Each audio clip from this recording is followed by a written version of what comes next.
Good morning, everybody. Welcome to the lecture this morning with Dr. Kamlet. I'm Dr. Philip Woods. I'm a psychiatrist in Paris. I'll be briefly introducing Dr. Kamlet, who's with us today all the way from Miami, Florida. So thank you for being here. He's the most renowned speaker on the topic of Ibogaine. Dr. Kamlet is an internal medicine specialist and addiction specialist, has a few more degrees under his name. But more importantly today, he has been involved in clinical trials in Ibogaine for many decades. He's been treating people with Ibogaine also for many decades. He believes, he's a strong believer of the potential benefits of Ibogaine treatment. Of course, especially given the ongoing opiate pandemic in the US, and believes that it deserves a serious consideration for the treatment of addiction in general in the future. Furthermore, he is a physician who believes in an integrated, personalized, and compassionate care approach, which is very important to me personally as well. He's not shy to suggest innovative treatments, such as Ibogaine treatment, but also marijuana and other newer options in the world of psychiatry and mental health care. So I think it's a great pleasure to have him today, and I would like to give the words to you, Dr. Kamlet. Thank you.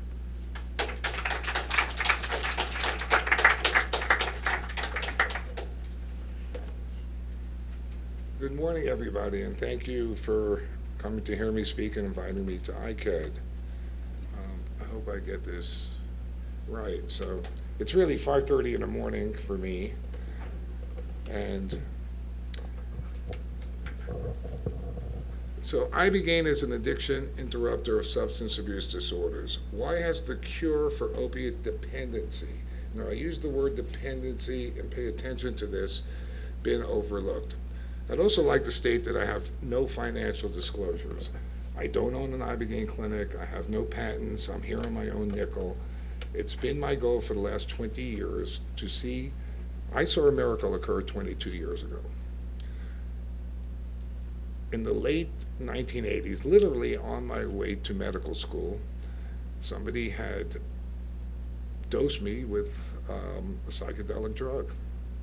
And I had a very profound experience in everything that happened in my medical career after that. So I got very interested in these substances as valuable teachers in the field of psychiatry. And I started writing about things that I called neuropsychiatric immunology, the power of people to cure disease through thinking, different patterns of thinking. Illness is a metaphor, like those people who carry the weight of the world on their shoulders get neck problems and this sort of thing. I thought when I was going to medical school I'd wind up being a psychiatrist, but after having these experiences, and I studied cardiology and internal medicine and neurology, it affected everything I did. And I spent the first 10, 12 years of my career being a director of an emergency room, treating cardiovascular acute events and traumas and things of that nature. Okay, so this is the drug we're talking about. This is a bottle of 50 grams of Ibogaine hydrochloride. It's a particular brand name that was once available. That's enough dosages to treat 50 patients. I'm going to need my glasses for this. So Ibogaine is not the cure for addiction. As a matter of fact, in the United States, we don't even have a diagnosis of addiction. We have the diagnosis of dependency, drug dependency, and drug abuse. So abuse is literally defined as continued use of any substance or behavior despite having negative consequences. And dependency is marked by the fact that if I don't take this substance the next day, I have a marked constellation of physical symptoms like alcohol withdrawal or opiate withdrawal or benzodiazepine withdrawal, which are very objectively quantified. Ibogaine is the closest thing we have to a cure for opiate dependency. What takes 90 days to do in a typical model of pharmaceutical substitution detoxification, using opiates to get patients off opiates in smaller dosages, can be accomplished in 18 to 36 hours following a single oral flood dose of Ibogaine hydrochloride. So I use the example when patients, parents, or patients themselves are calling me and asking me about this. I said, if A heroin addict was to be arrested and thrown into a jail cell for 90 to 120 days. When he left that jail cell, he'd still not be feeling very well, but he'd be detoxed after going through hell. If there is such a thing as hell in the Judeo-Christian model of hell, nothing is that painful. Where that patient would be 90 to 120 days, I can accomplish in 24 hours with a single dose of Ibogaine. Justin, this USB came out. Does that mean my slides are not going to show?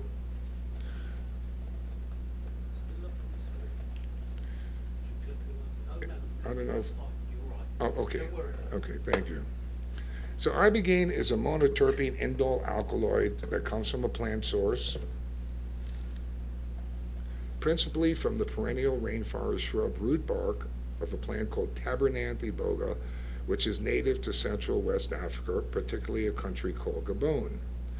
Animistic tribal religions like the Bwiti use small dosages to treat fatigue, hunger, and thirst, and have traditionally used larger ceremonial dosages for healing and initiation rites to meet their ancestors and connect to the forest. There's some evidence they may have been doing this for thousands of years. So this is the plant we're talking about. And what did I just do? The middle button is the pointer? Oh, I'm sorry. The medicine comes from the root bark of the plant. So this is the root, and it comes from the bark of the plant. This is the Bwiti doing what the Bwiti do in Gabon. It's very interesting. A lot of people now are going to Gabon and telling the Bwiti, hey, you want to get rich? Start farming Ibogaine, because we're worried about using up all these sources of Ibogaine in Gabon. And the Bwiti say, you know, been trying to colonize us for 500 years, for 1,000 years. We're not interested in being farmers. We're very happy living in our huts and taking our plant, and, you know, leave us alone. We don't want to become farmers. We're not interested in making money. And so Ibogaine was first extracted from the iboga root bark in 1901. French pharmacologists began to study Ibogaine's cardiovascular and neurological effects. And in France, Laboratory Houdet marketed tablets containing 5 to 10 milligrams of Ibogaine as a drug called Lamborine for fatigue and depression. It was withdrawn from the market in 1996, and other research groups, pharmaceutical companies, started to study Ibogaine's ability to potentiate morphine's analgesic effects. In 1962, a gentleman by the name of Howard Lotsof, may he rest in peace, was addicted to heroin, methadone, abusing methamphetamines, and purchased Ibogaine legally in a head shop. Everybody knows what a head shop is? Stores that sell pipes, papers, things to do drugs. Ibogaine was legal to be purchased in the United States. Not too many people knew what it was. And he took this in order to have what he thought was going to be a psychedelic experience. He noticed 36 hours post-ingestion that he had no desire to use more opiates and was in no withdrawal symptoms. Over the course of 8 months, Lotsof administered Ibogaine to 20 people, 7 of whom were using heroin and cocaine, and 5 of those 7 related total immediate cessation of the drug without withdrawals for periods ranging from 16 to 18 months. In 1965, the United States Congress passed the Drug Abuse and Controlled Amendments. So the Food and Drug and Cosmetic Act, and sale and distribution of Ibogaine became regulated in 1967 and was scheduled by the USA, by the DEA, as a Schedule I drug. Now, I don't know how drugs work in Europe, but in the US, doctors have to have a DEA drug enforcement certificate in order to write prescriptions. And drugs are scheduled as Schedule I to Schedule V. Now, Schedule I means they have no accepted medical use and high potential for abuse. Now, notice how ridiculous this is, because look what you have here under Schedule I in the U.S., cannabis. 55% of the states in the United States have medical or recreational cannabis, but the federal government still says it's illegal. Class 2 are all the drugs that doctors can write. Now in Florida, most physicians can no longer give any pain patient more than 3 days worth of pain medications unless you have a specific license like I do to treat chronic non-malignant pain. But all these narcotics like methadone, meperidine, oxycodone, Percocet. Now this is an old chart because recently, if you'll notice, hydrocodone, which is sold in some countries legally over the counter for headaches and things, has been bumped up to a class 2 drug. And these class 4 drugs, all these benzodiazepine sedative hypnotics like Xanax, Soma, Valium, Clonopine, have been bumped up to class 3 drugs. And this becomes very important later in my lecture. But Ibogaine remains a Schedule 1 drug, which makes it very difficult to do research in the United States because you have to have special permission from the DEA.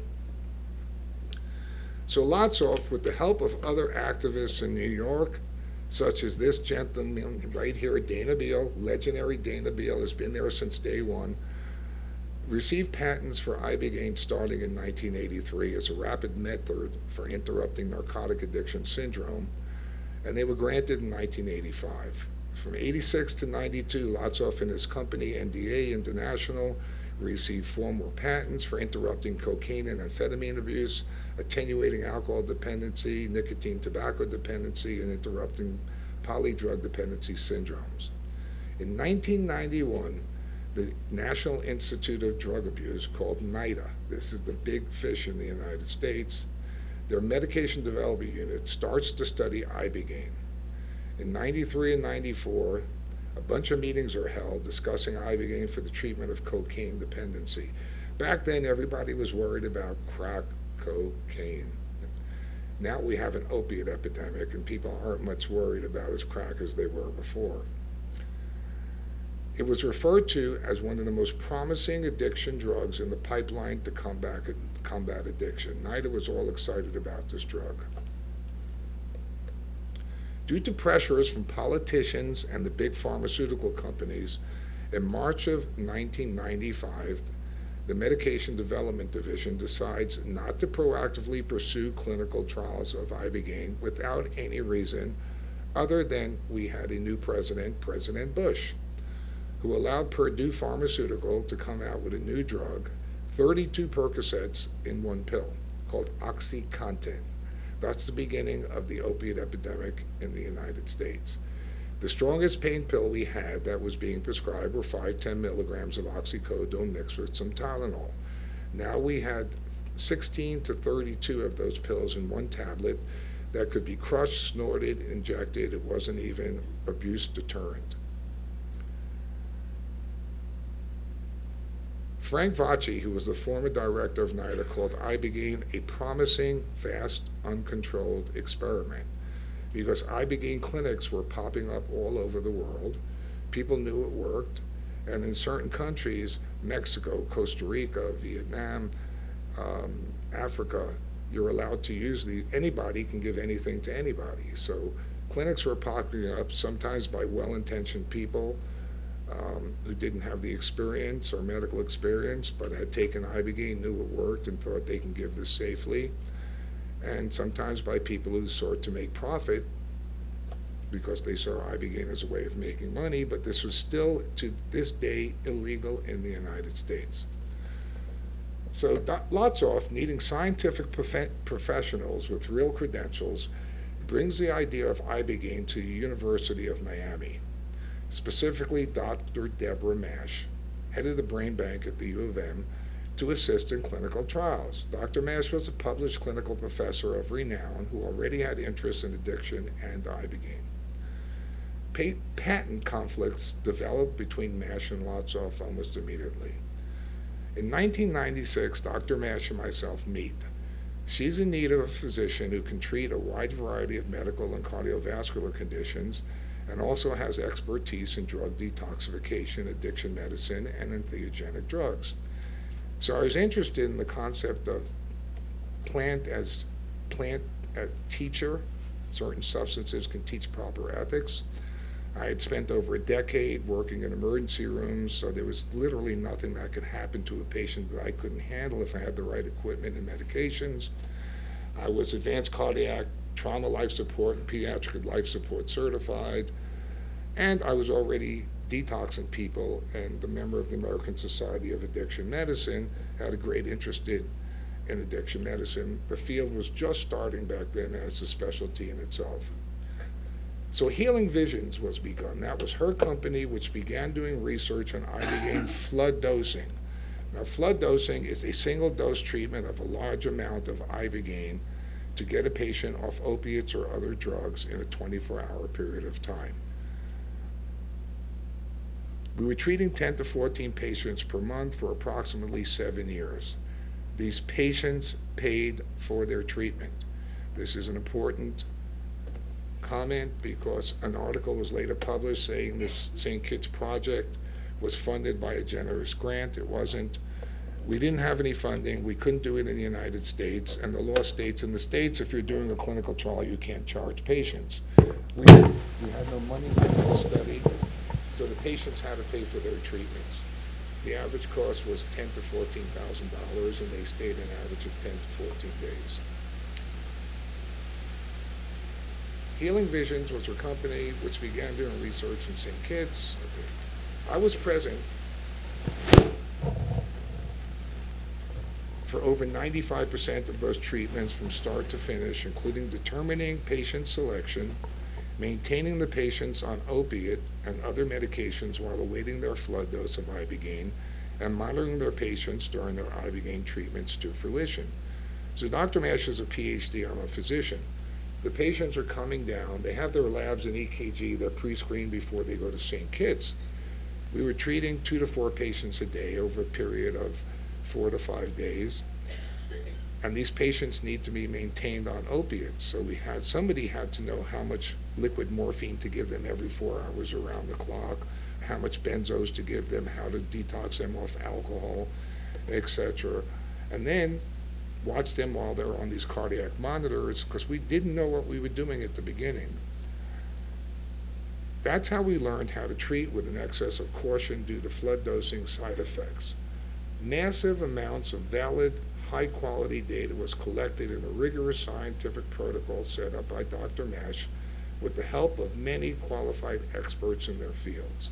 We had 12 to 14 patients at every round and probably 12 to 18 clinicians present at every round from every level, from therapy to psychiatry. Myself and all others involved in that project thought we were collecting enough scientific data to present factual scientific evidence of safety and efficacy to NIDA, the National Institute of Drug Abuse, and the FDA, which is the U.S. Food and Drug Administration, once the study was concluded. This is what Dr. Mash and I was going to be our gift to the world. So during those years, Mash and I went all over the country and lectured at lots of addiction conferences telling addiction detoxification doctors and treatment centers about Ibogaine. After the study was completed in St. Kitts, this data was supposed to be published, and I was told that we were going to present this data to the FDA and it would not be ignored. We thought it would be on the cover of Time magazine and the New York Times. It was absolute amazing data. The data was not readily published, and Dr. Mash opened a series of other companies called Healing Visions, later Nova Neuron, and to this day a company called DemRx.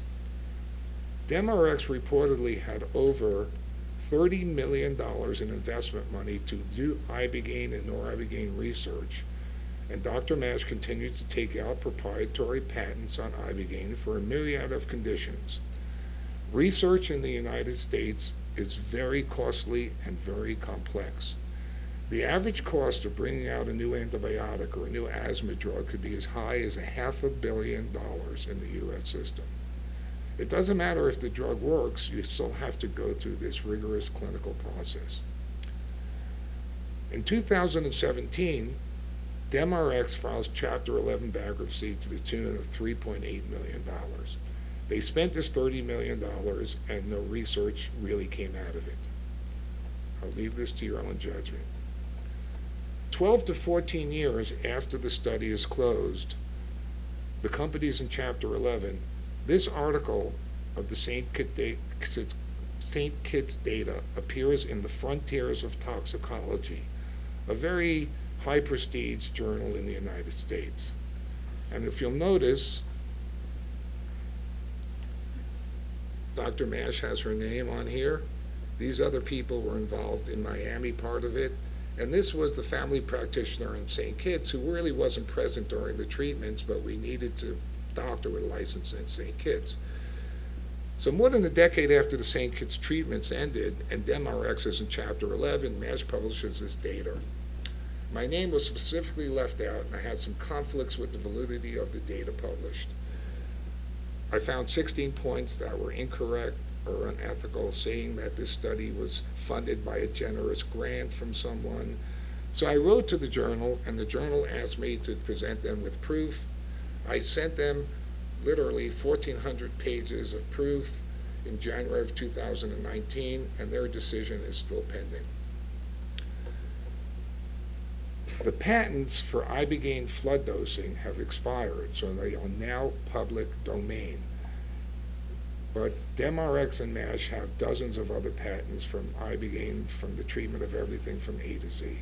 So Dr. Mash continues her efforts to find a drug acceptable to Big Pharma and to raise the capital to do that. Yet much is still a guess.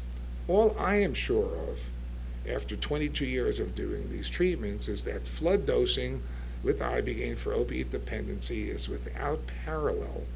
And in the face of a universal opiate epidemic, the closest thing we have to a cure for opiate dependency. An Ibogaine underground exists for those who cannot afford the expense of an Ibogaine treatment, $8,000 to $12,000 usually. I do not recommend this to anybody. Research is complicated, especially while studying a Class 1 drug. The extreme cost of bringing out any new prescription in the U.S. system, Big Pharma's opposition to anything that cuts into their profits, and researchers needing funding must promise large profits to potential investors. So this all gets very complicated and sometimes very ugly. Again, I state, I am one of the few people who have no financial interest in this drug. My only desire is to see this become available as a treatment in the United States. I feel if it gets approved in the U.S., it will get approved in the rest of the world. We have a 300% increase in opiate deaths in the last 2 years in the United States because the heroin has turned to fentanyl, which could be 100 times more potent than heroin. And we are losing 80 to 100,000 people a year in my country due to opiate overdoses. So this lecture's primary focus about detoxification of patients who are opiate dependent and or have other substance abuse problems with a single flood dose treatment using Ibogaine hydrochloride, typically at a dosage of 1 to 2 milligrams per kilogram, usually lasting 24 hours on average from start to finish. Much discussion is currently being had about microdosing, taking very small doses of Ibogaine and studying its metabolites, nor-Ibogaine. We'll talk more about this later in the lecture. Ibogaine is the visionary part of the drug, nor-Ibogaine is the non-psychoactive part of the drug, but is thought to be what's preventing the withdrawal and the post-acute withdrawal. And there's a lot of research into a synthetic analog called 18-MC, which is methoxychloronoridine, an attempt to find a drug that patients will need to take repeatedly to satisfy Big Pharma's axiom of no drug is a good drug unless patients have to take it continuously. Big Pharma likes drugs that they love drugs you get dependent to because you'll be taking it forever and you'll be a customer forever. So Big Pharma in a capitalistic system exists to turn profits for their shareholders, as they should, not to find simple dose cures for diseases. If we go back to the 50s when Salk found the polio vaccine, he gave it away. It's not like that anymore. All research has to be funded by private entities who exist to turn profits. So I'm going to give you an example. When the hepatitis C was a pandemic in people in my generation,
Prescreening is very, very important. So you have to do a complete psychosocial history and physical exam, comprehensive recent blood testing within 2 weeks prior to treatment, including a complete CBC, chemistry 18 profile, serum magnesium levels, complete thyroid function studies, urine analysis, a 12-lead electrocardiogram, and in certain cases, additional cardiac testing may be needed, like Holter monitoring, echocardiogram, stress tests, etc. It says drug test, drug test. You know when addicts lie? Every time their lips are moving. So a patient may come in for treatment, he's booked a month later, and you do a drug test.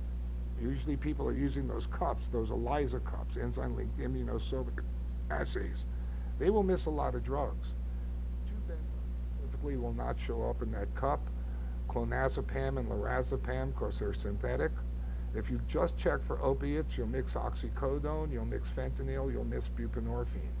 So you specifically have to test for these drugs, and I caution treatment providers that they should test their patients immediately before treatment, because just because a patient was on something 2 weeks prior to treatment doesn't mean they didn't do methadone 2 days before the treatment or do some other substance which would interfere with the treatment. And drug testing is not that expensive, so in caution, repeated drug testing up to the flood dose is important. Inclusion and exclusion criteria do exist. I'll leave that out for this lecture. Pre-Ibogaine counseling and the need for strict aftercare planning is critical if we are to achieve sustainable recovery. Now, standardization of product being given in the patient is critical if protocols for safety are to exist. So in this vast uncontrolled experiment, people are using different types of Ibogaine. We'll talk more about those types as we go on in the slides. If everybody is not giving the same medication in the same purity, then how do we set protocols?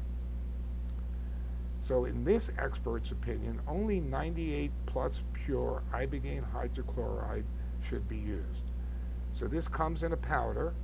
We weigh it out, milligrams per kilogram, depending on what the patient needs. We put it into capsules, and the patient swallows this orally before they take their flood dose. Ibogaine products can be purchased on the internet, not even the dark web, on the regular internet in many different forms, from root bark, just the ground up root bark, to total alkaloid, to extract, and others. Desperate addicts and less than ethical clinics may turn to the internet to buy suboptimal products, making this a more dangerous procedure. All patients who are getting flood dose must have IV access before treatment is initiated and until treatment ends. I did National Geographic show, they were doing a show on psychedelics and medicine on their season 2, episode 1 of something called Breakthrough. And they watched me take a 26-year-old, $300 a day IV heroin addict, 26 years old from South Florida, to treatment. This 26-year-old man did not have a vein left in his body, and we had to put a central line in, which is an invasive procedure of putting a line under subclavian. But if that needs to be done, that needs to be done. You cannot put any short. Experience in Ibogaine treatment who has a minimum current certification in advanced cardiac life support, as well as all the drugs and equipment necessary to treat what we call a code blue. Code blue in the United States is a cardiac arrest, any lethal arrhythmia. This means you know how to intubate a patient, put them on a respirator, treat complex arrhythmias, recognize those arrhythmias. This is why I like to have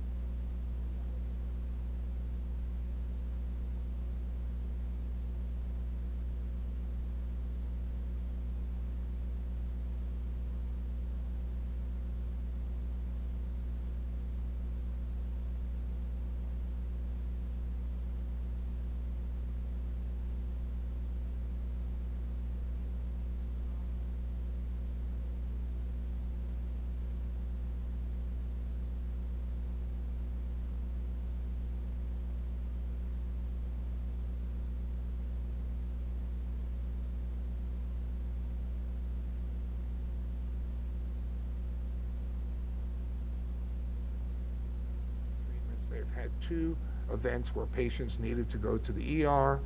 Both those patients were discharged from the ER within 24 hours and were detoxed after, although they had troubles, needed treatment in the emergency room, they were still detoxed off opiates the next day. The physician must constantly be near the bedside for the 18 to 24 hours that the treatment is in place. On the internet, some treatment providers advertise, oh, we have a doctor. Well, where's the doctor? We call him on the phone, he's only 15 minutes away. That's not okay. When one of these arrhythmias happens or a patient drops their pulse to 30, you've got seconds to treat it. So the physician must be right there present.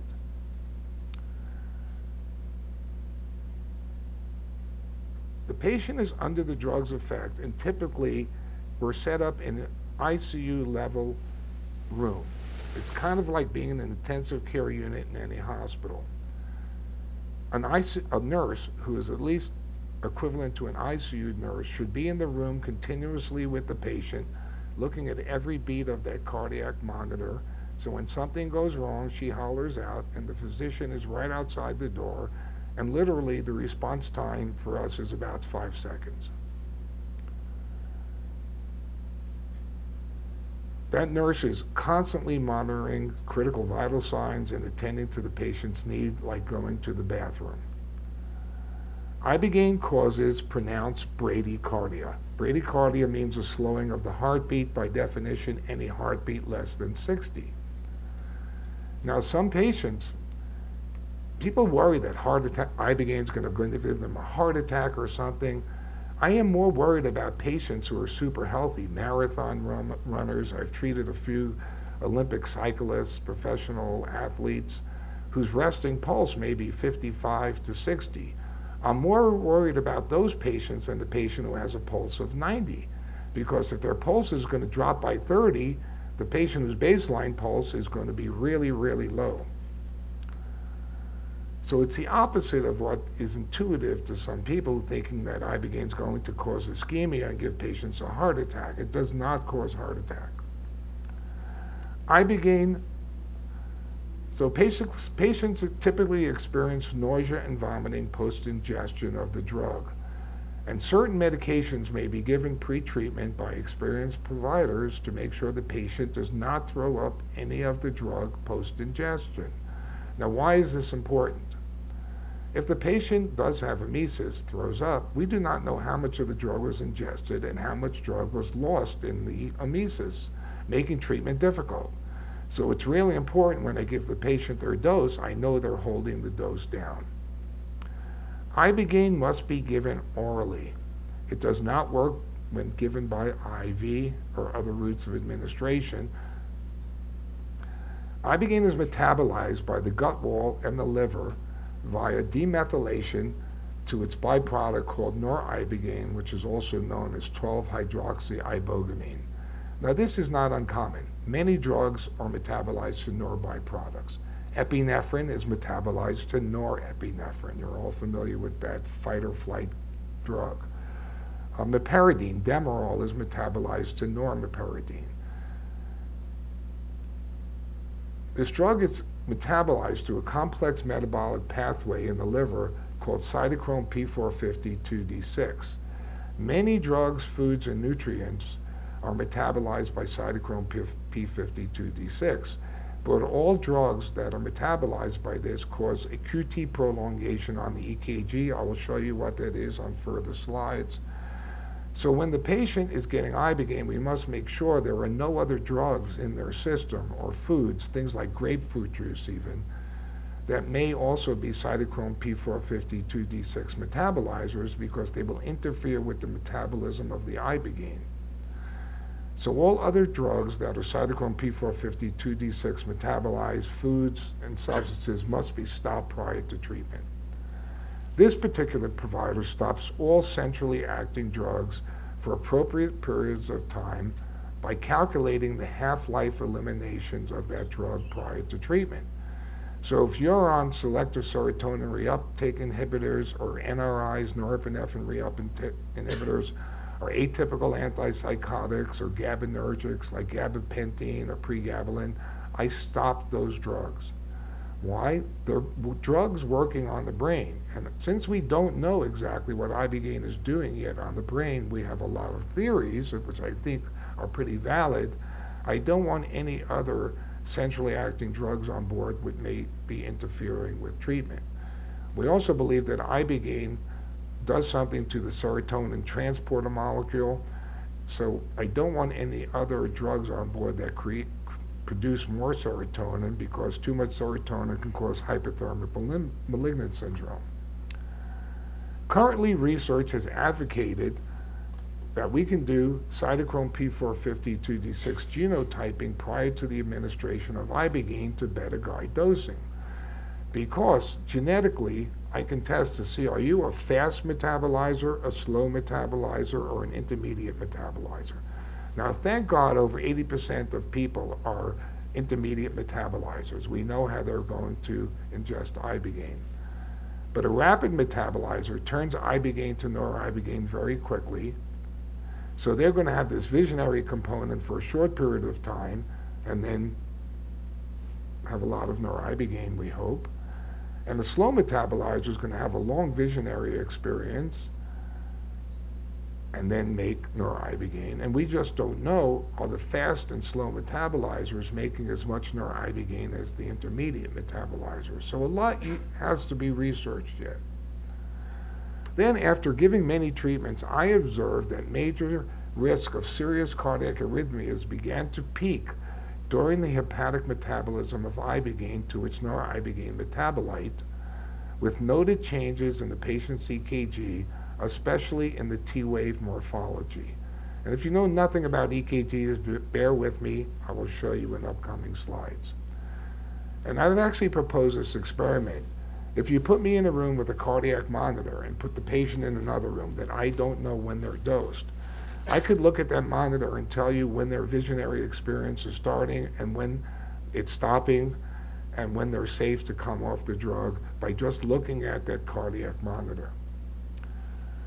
Ibogaine can be a potent QTc prolonger, predisposing the patients to specific, potentially lethal arrhythmia called torsades de pointe, known as TDP. In French, that means the twisting of the points. Other arrhythmias have been seen due to what I have termed the hyperexcitable heart syndrome, especially in patients who were abusing sympathetomimetic substances.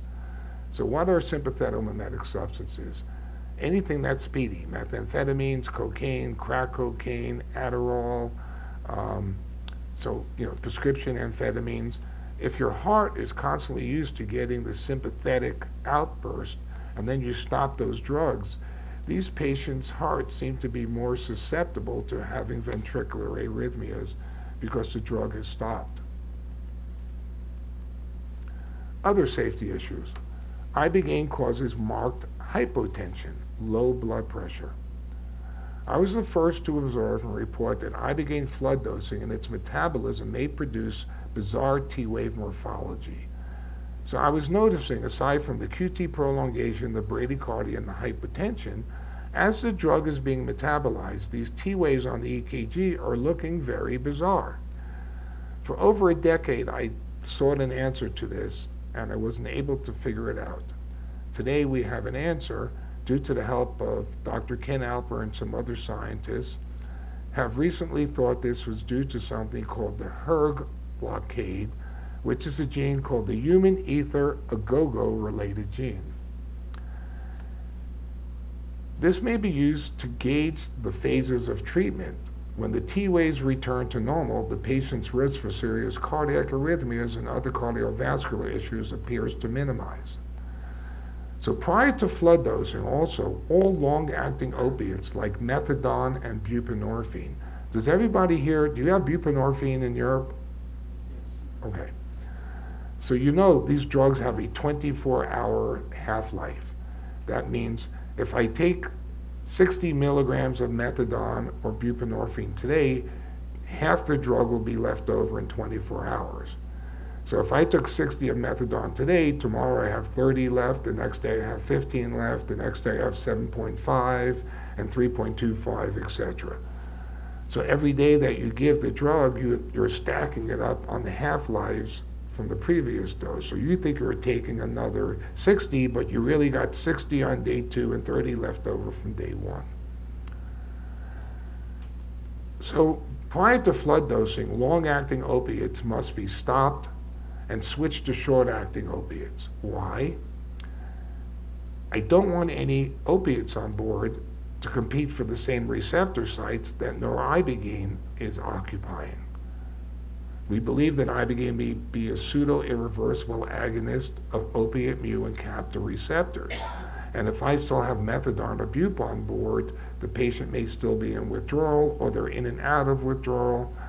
So I like to switch the patient to short-acting opiates. And how we do that, again, is by calculating the half-life of the long-acting opiate. So if the patient is on, let's say, for instance, 16 milligrams of buprenorphine, and I stop it, I know day 2 they're going to have 8 milligrams left, the next day 4 milligrams, the next day 2 milligrams, the next day 1 milligram, the next day a half milligram, the next day a quarter of a milligram, next day an eighth of a milligram. So that's 7 days. On the 8th day, I can treat them to Ibogaine. Now, while they're stopping their buprenorphine, I'm gradually putting them on short-acting oxycodone or morphine, and every day they're needing a little bit more because they have less buprenorphine left.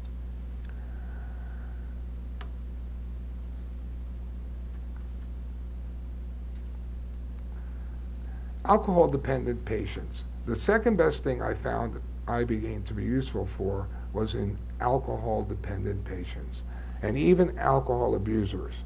It's doing something to the brain which stops the cravings for alcohol. So I had patients who were drinking a fifth a day, and I had those patients who were not waking up in the morning in alcohol withdrawal, but they own nightclubs and things like this, or they were addicted to the party. So they'd go out on the weekends, they'd get drunk, they'd wake up the next morning feeling terrible, hate themselves, say, I'll never do this again, and next weekend they did it again and again and again and again. And Ibogaine seemed to be incredibly efficient for this. Even if they didn't go to AA afterwards or get counseling, we were seeing 1 to 3 years without using alcohol again, typically as the standard. But alcohol-dependent patients must undergo typical ethyl alcohol detox and be sober and stable for several days before Ibogaine flood dosing. While the opiate-dependent patients don't need to be tapered. They could stay on their dose of opiate right to midnight before they're being treatment. Benzodiazepine patients, Ibogaine does not work for benzos. So benzodiazepine-dependent patients should be kept on equivalent dosage of long-acting benzos, the longest being clonazepam, pre, during, and post-Ibogaine flood dosing. Abrupt cessation of the benzos carries risk for serious medical adverse events, i.e. seizures, which usually peak at 42 to 72 hours after alcohol or benzodiazepam cessation. So this is a single normal EKG heartbeat. So if you'll notice, everybody knows the heart has 4 chambers. The top are called atria, the bottom are called ventricle. The right side of the heart carries deoxygenated blood to the lungs. The left side pumps the blood with oxygen to the body. So this P wave here represents the contraction of the atria. This QRS complex represents the contraction of the ventricles, and this T wave that I was speaking about, and notice the T wave is a sine wave, is the reset period of the heart. How long it takes for the heart to reset to be able to have another electrical impulse. The heart is controlled by electricity. We have 2 batteries, the SA and AV node, and a wiring called the bundle of His. And so heart attacks are caused by narrowing of blood vessels, bringing blood to the heart, but arrhythmias are caused by electrical problems with the heart. So what is an EKG? It's basically a voltmeter. It's reading this voltage coming out of the heart. So we have the PQRS complex, and notice, remember I told you Ibogaine is a QT prolonger? Well, this is the QT interval.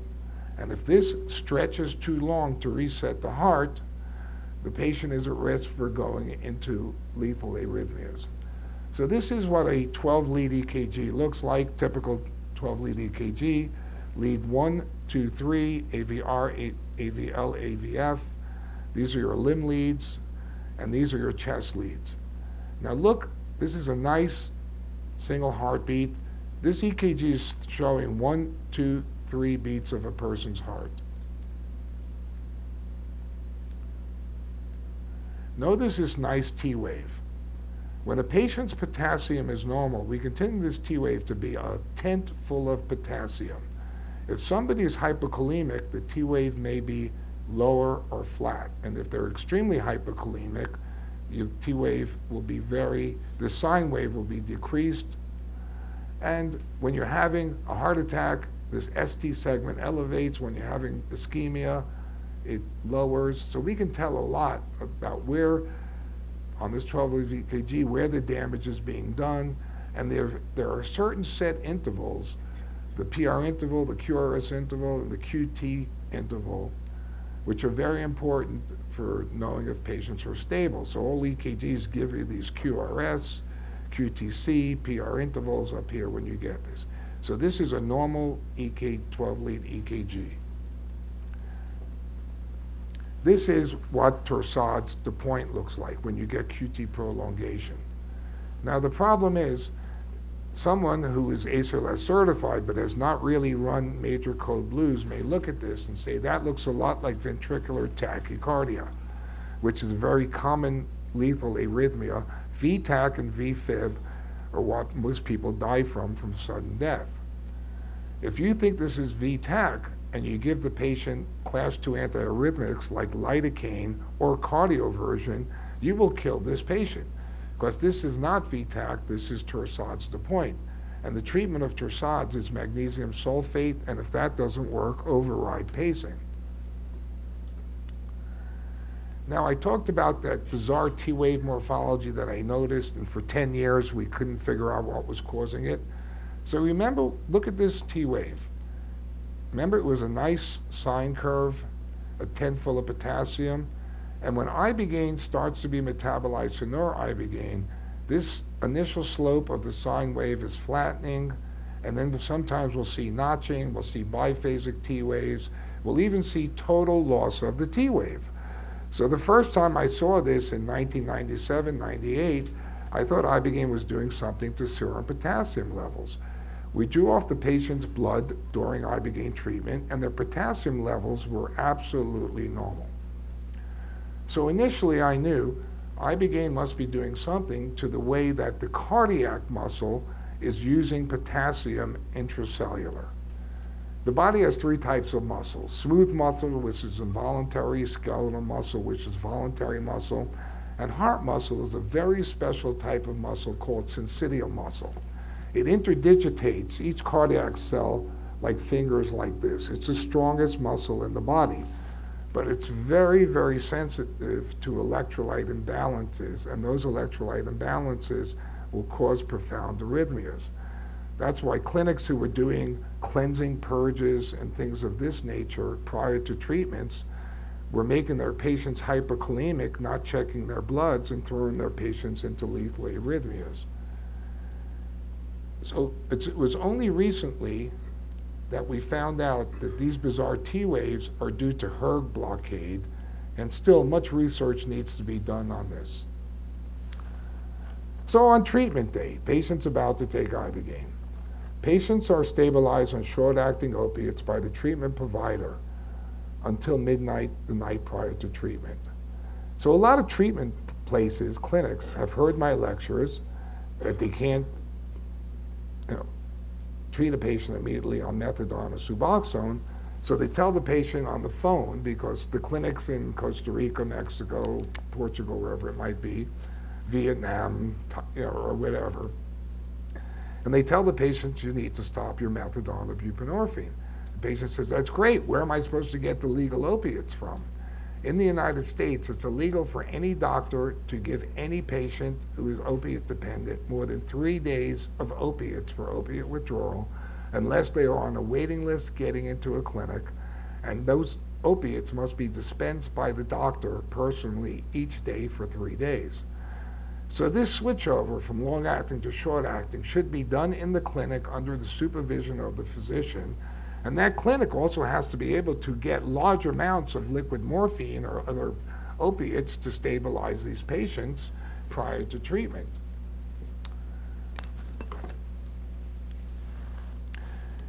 Also, no taper is necessary.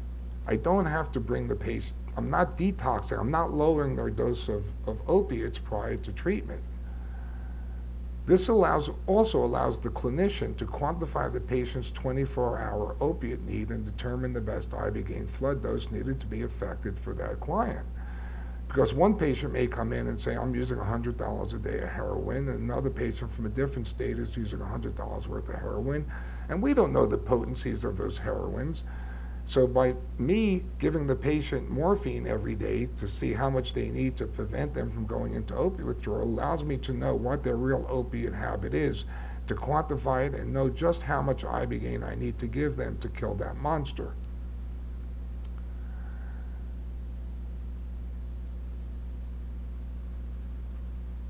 Sometimes, after treatment, small booster dosages of Ibogaine between 50 to 150 milligrams may be given in the 2 to 7 days post-flood dose if the patient exhibits any residual opiate withdrawal symptoms. At those low dosages, we don't need the IV in, we don't need this monitoring in, because these major cardiac risks don't exist at low dosages. And the patient might say on day 3, I feel 98% better than I would in a US detox, but I'm still feeling something, and we give them this little booster dose and they feel well. The patients are NPO, that means nothing per oral, meaning from midnight before to the time of treatment in the morning, they can't have any food ingestion except for just water, because whatever you eat the night before you will see again. We don't want the patients throwing up the dose. IV access and ICU monitoring are set up. The patient gets an antiemetic drug prior to treatment. This provider uses 50 milligrams of diphenhydramine, which is plain old Benadryl, intramuscular 1 hour prior to flood dose ingestion. I found this to be the most effective, but some countries, diphenhydramine IV is hard to get. We also give the patient a liter of physiologic fluid containing 1 amp of magnesium sulfate to keep the blood pressure up and to avoid torsades. So physiologic fluids are things like normal saline or Ringer's lactate. I think you guys call it Hartmann solution here in London. Why? It's got a lot of volume to it. Remember, the blood is liquid with solid particles. So it's the viscosity of the blood. If the blood is thicker, it helps me keep the blood pressure up. And Ibogaine lowers blood pressure. So this is done prophylactically. I want their magnesium levels to be high, and I want them to have a lot of fluid in them so they don't drop their blood pressure. They also have to pee a lot, and they become ataxic, so they have to go to the bathroom a lot, but that's still better than having a patient crash. IV access and ICU monitoring are set up. The patient gets the antiemetic, and then the patient takes their Ibogaine flood dose, in my protocol, usually early in the AM, 8, 9 o'clock in the AM, as first-pass metabolism is critical for the production of enough noribogaine to block withdrawal and pause. First-pass metabolism is when you take a drug orally, it has to go through the liver to get digested. When you give something IV, it gets into the bloodstream. That's called second-pass metabolism. And I believe less noribogaine is made unless this drug is given orally. Now, what happens when the patient takes the drug? There are discrete phases of treatments. So there's the onset phase. You've got your antiemetic, you're ready to go, you're lying in a bed, and it takes 1 to 2 hours for the drug to start hitting you. The patients start to feel a little warmth at the bottom of their toes. It starts to go from the toes up to the body, and by the time they get a buzzing in their ears, that's the time they need to start focusing on the instructions we're about to give them. They're lying in bed with eye shields on and headphones listening to binaural music. I'll get into that later. So now they've ingested the drugs, and the visionary, oneric, waking dream phase, usually lasting 4 to 12 hours, begins. There are perceptual changes with marked ataxia. So the US government was afraid Ibogaine was to become a party drug. No, nobody's taking Ibogaine and going to the rave. You can't walk on this stuff. When you take them to the bathroom, they're literally walking like this. It's a shuffling gait. At all times. Just 2-3 minutes. Really? Whew. Okay, at all phases, times, the patient knows exactly who, where, and where they are. And there's the evaluative phase where the patient's return to normal, the visions decrease, and the patient begins to process the insights and visions into the prior phase of abstract thought. The patients call it a brain reset or a complete life's review. Originally stated from the aside from instant opiate detoxification, this is the equivalent of getting 10 years of perfect psychotherapy done in 1 day. Patients gain insight into their behavior and addiction and often relate having had a profound spiritual experience. Many have related commonality of visions and meeting benevolent spirit teachers and having a profound spiritual experience. So what is success? Is success that the patient feels well after treatment, or is success that the patient calls you 6 months later or a year later that I'm still clean? I believe sustainable recovery is success. So many plants, other plants can give patients a spiritual experience and be plant teachers. Ayahuasca, peyote, things of that nature. So we have this hallucinogenic quandary. Hallucinations are wrong associations. It's when the dog is telling Son of Sam to kill people. Entheogenic drug is a better term, okay? I ask people, if you think these visions are random, I ask this audience, what's the most potent hallucinogenic substance on planet Earth?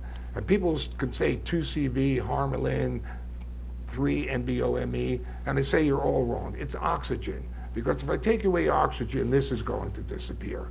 Wherever the patients are going under Ibogaine is as real as this. People are seeing the same things, relating commonality to vision, and there's a real sense of traveling somewhere.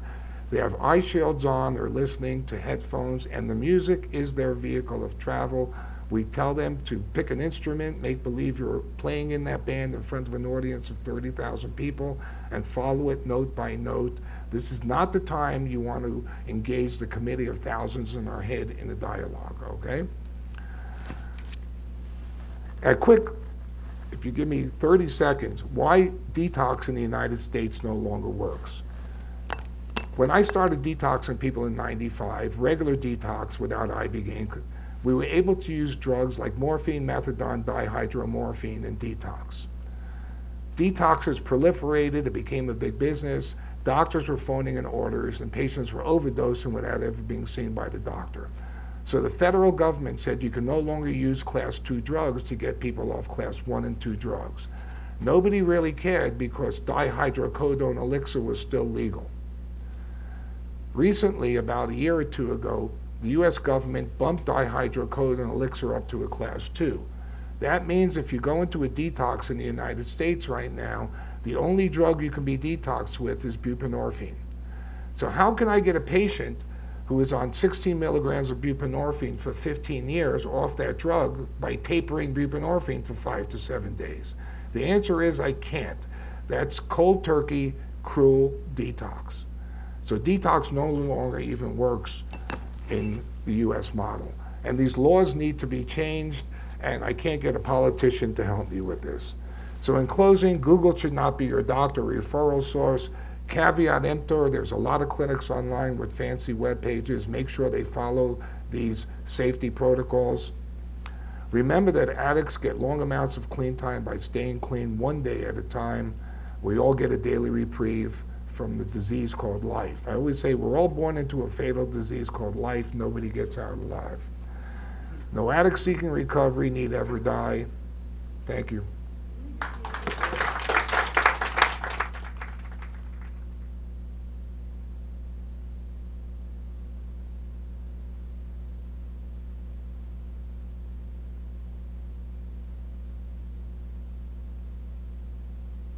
slides or any other lectures. I give them away freely. If you email me, I will gladly send you the PowerPoints of this and all the other slides.